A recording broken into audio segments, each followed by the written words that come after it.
Hello po, magandang araw po o magandang gabi saan man po kayong panig ng mundo, Pilipinas, Amerika, UAE, kahit saan man po. Magandang araw po sa inyo lahat. Silver Voice TV nga pala magbibigay po sa inyo ng update dito po sa paparating na laban. Ngayon po dito sa Pilipinas ay October 21. So, 10 araw na lamang po, October 31 po ng umaga dito sa Pilipinas ipapalabas. Sa New York naman po, yan ay October 30 ng gabi. Mga kaibigan, yan po ang laban ni Jonas Sultan against Unbeaten.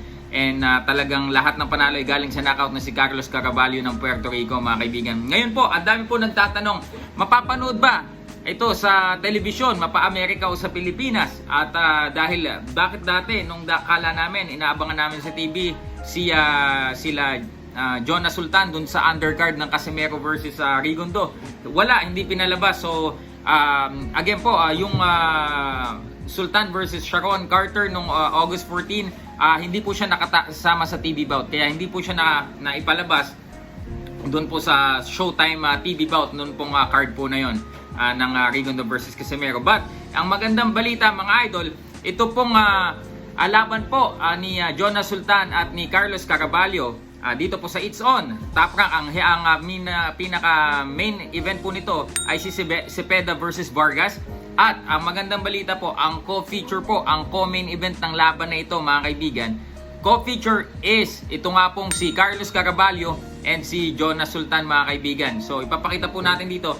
The co-feature is another crossroads bout. This one pitting 25-year-old Puerto Rican bantamweight bruiser Carlos Caraballo with 14-0 with 14 knockouts against former world title challenger na si Jonas Sultan, mga idol. So napakaganda po niyan dahil magandang exposure po ito kay Jonas Sultan.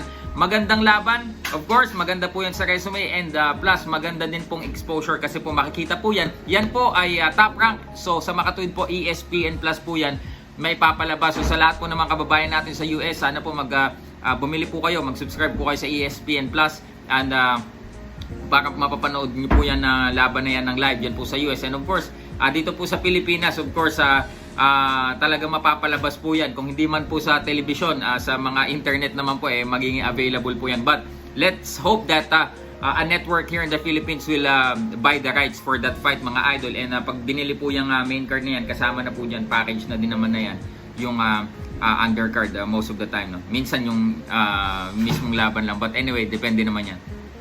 So yung mga kaibigan, 10 araw na lamang po at suportahan po natin si Jonas Sultan sa kanya pong darating na laban. Ngayon po ay puspusan na po ang kanilang pag-iensayo sa pamumuno po ni Coach Jovin Jimenez at ang kanyang, syempre, ang kanyang sparring buddy. Walang iba kundi ang World Super Flyweight Champion na si Jerwin Angcahas na lalaban din po this December.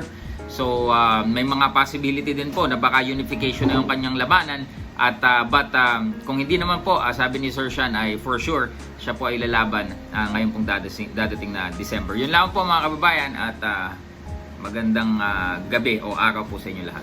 Peace.